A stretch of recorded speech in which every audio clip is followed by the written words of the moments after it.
تقوم الساعة يومئذ يتفرقون فأما الذين آمنوا.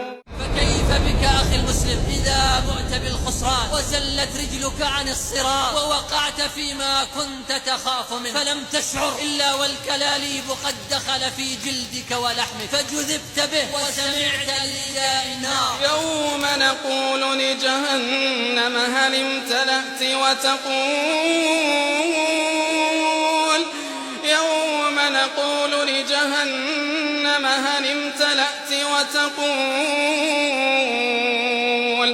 وتقول هل من مزيد.